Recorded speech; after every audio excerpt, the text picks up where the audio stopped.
Greetings and salutations. My name is Filmmaker of the Future, and today I'm going to read you a story.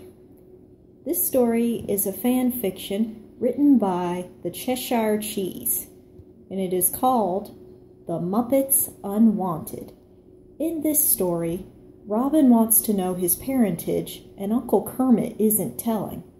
A sympathetic Gonzo helps Robin break into the Muppet archives to get the answers. What they find changes everything.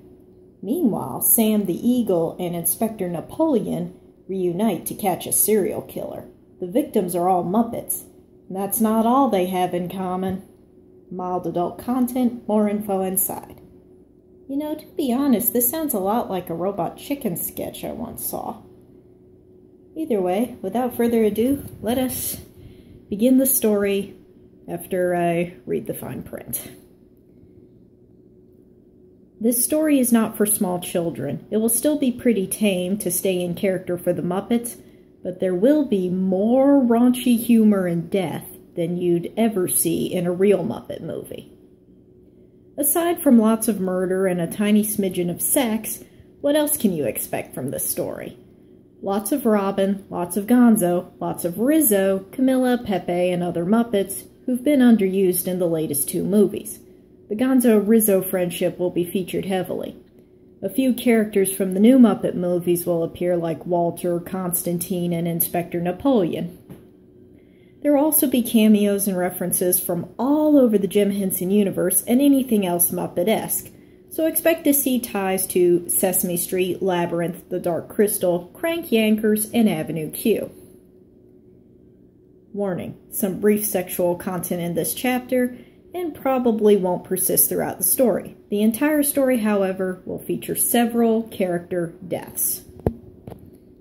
Then the Cheshire Cheese does not own the Muppets or any other series or celebrities included in this story, and frankly, neither do I. Now let us begin our story.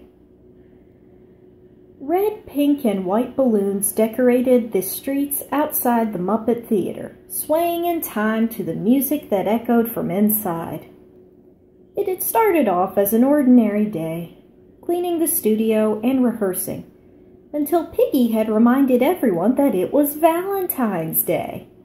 Then, without missing a beat, the entire Muppet troupe had fallen into a musical number, singing in praise to all the different kinds of love that should be celebrated.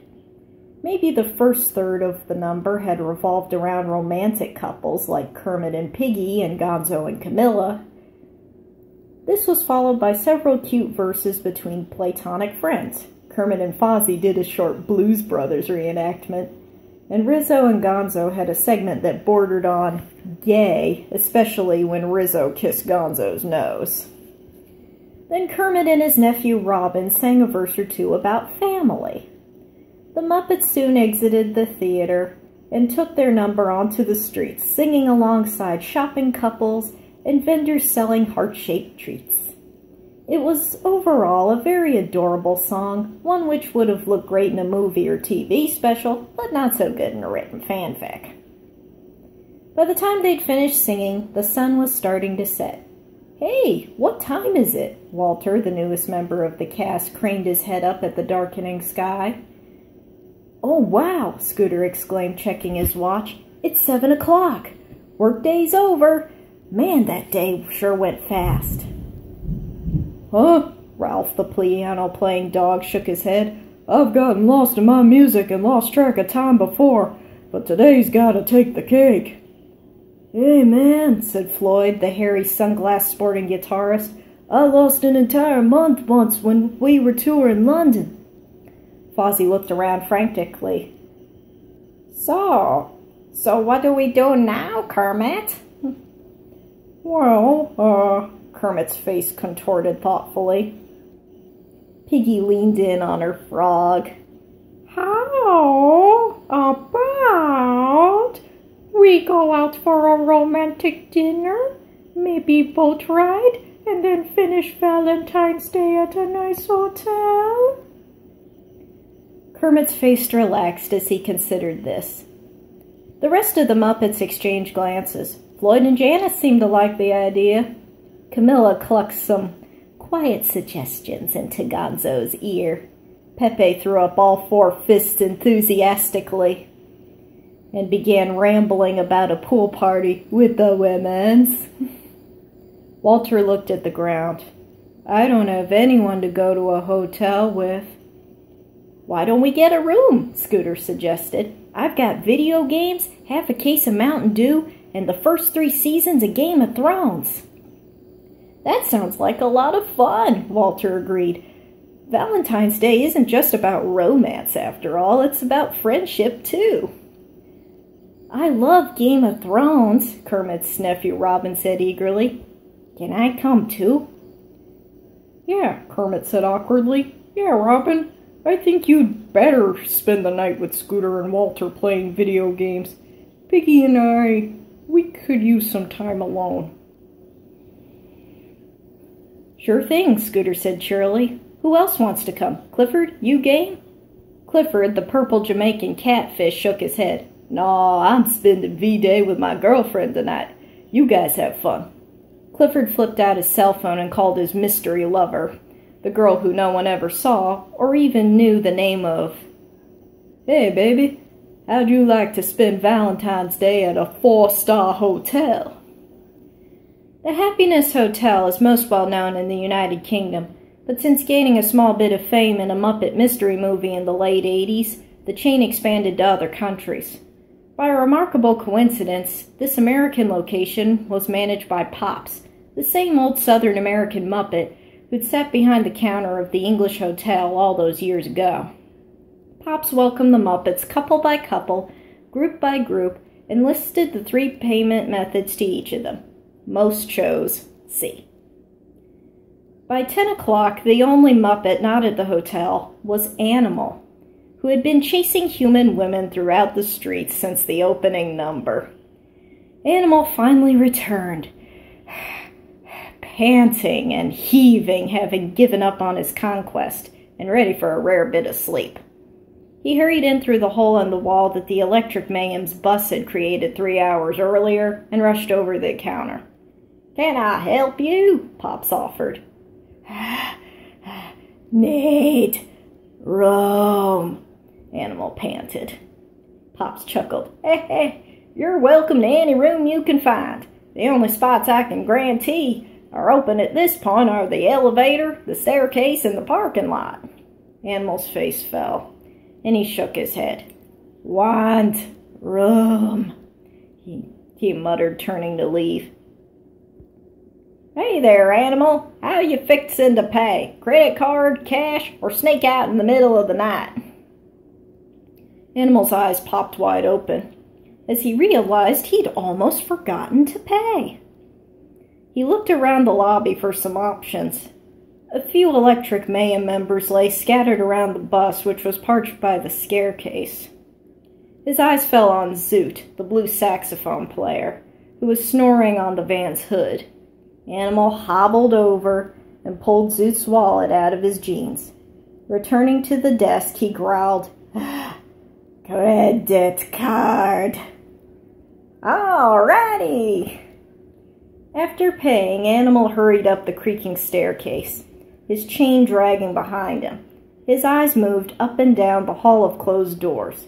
It was impossible to tell which rooms were occupied, and so, in Animal's mind at least, there was only one logical way to find out. He picked a random door and thrust his entire body into it, knocking it open. Inside, on an old fold-out bed, were Kermit and Miss Piggy. Piggy's back was to Animal, and it was bare.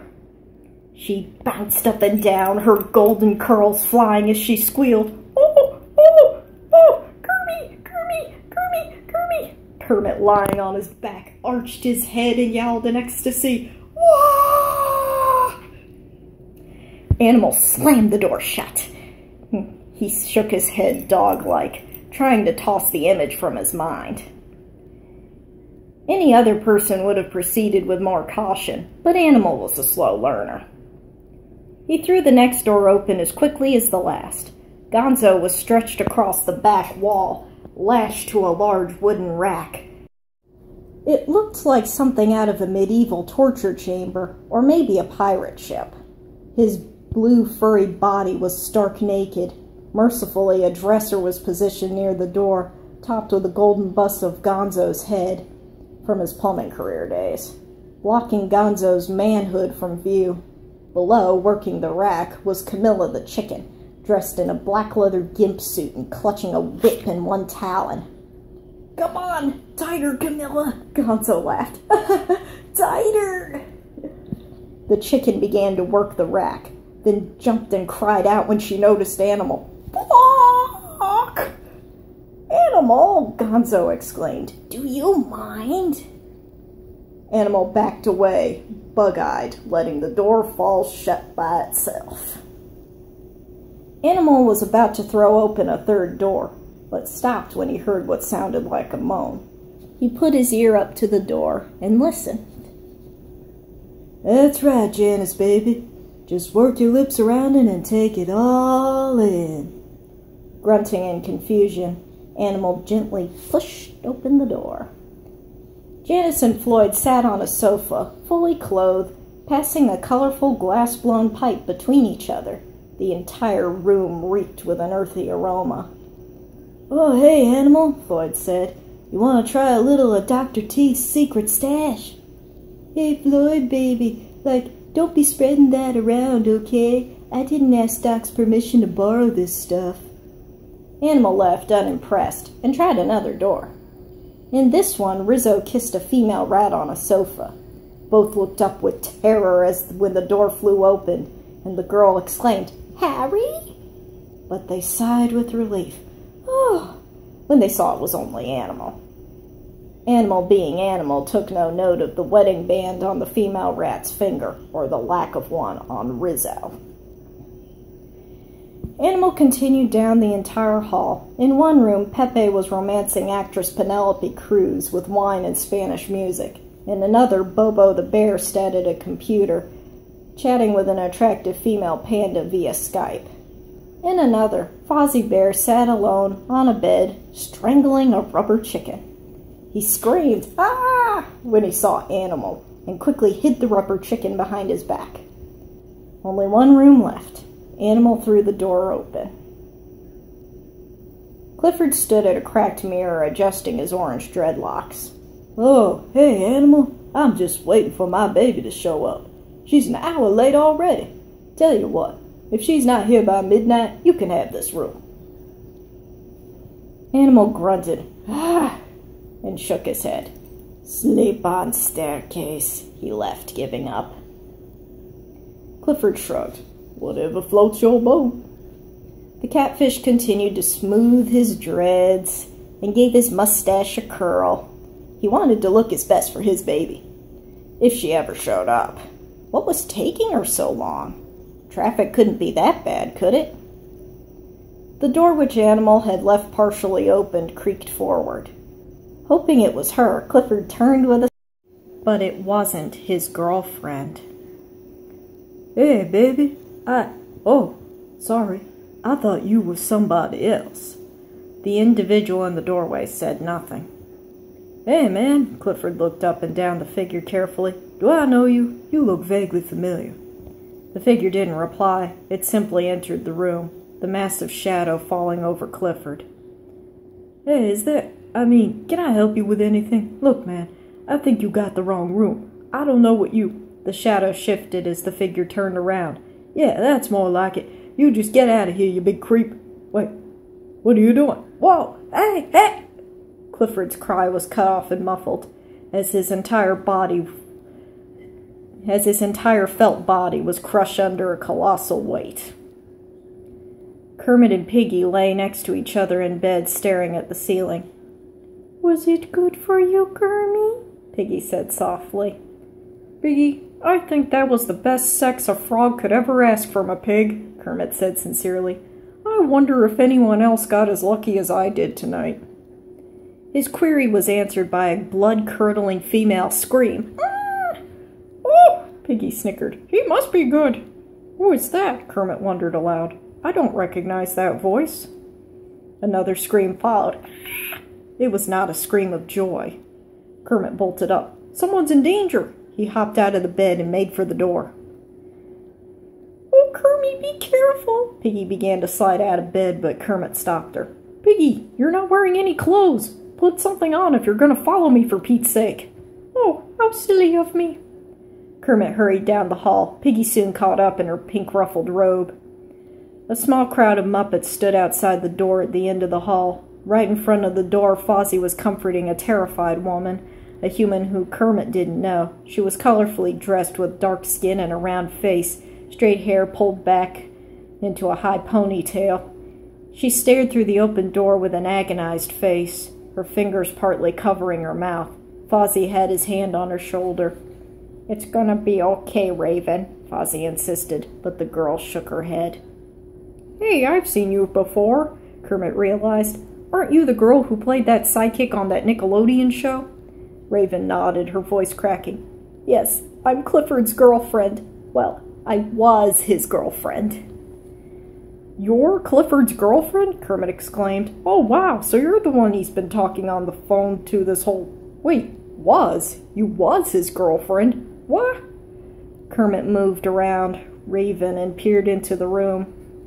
At first, Kermit saw nothing out of the ordinary in the crumbling Happiness Hotel room save the unusual mat on the floor.